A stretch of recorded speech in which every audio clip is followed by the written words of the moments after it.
Let's talk about what it means for Japan to be a defeated country in World War II. By simply combing through history, we can find that Japan embarked on the path of enriching the country and strengthening its military after the Meiji Restoration. Through continuous wars, it expanded and gained practical benefits. On the other hand, it accumulates national confidence, but at the same time, it also cultivates a great ambition.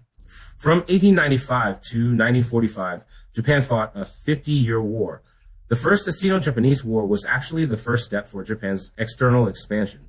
The victory greatly boosted its confidence, and later in the Russo-Japanese War, it successfully annihilated Russia's entire Pacific Fleet, Baltic Fleet, that came to support in the Battle of Tsushima, which once again boosted Japan's confidence. In the later World War I, Japan was also on the winning side. During World War II, we observed the development of the war situation. Japan always held an overall offensive position in the Pacific theater. In the Pacific, until the Battle of Midway, it can be understood that during the 50-year process of external expansion after the Meiji Restoration, Japan had at least 45 to 47 years of victory, and then suddenly thoroughly lost in the last 2 or 3 years. So it must be very unavailing.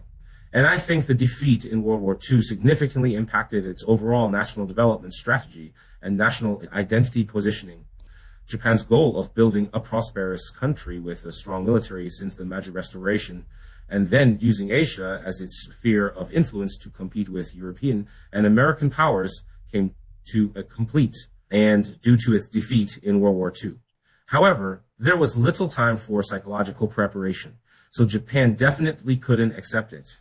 Another important aspect is that Japan has always wanted to become an independent country with true strategic autonomy, operating within its own strategic scope or strategic space. And this pursuit may have also come to an abrupt end. Japan has only had 50 years of relatively experience as a strategically independent and autonomous major power. The transition from being a vassal state of China to one of the United States is actually not a long period. So for the Japanese political situation, especially for political elites, the blow to Japan's confidence was relatively sudden.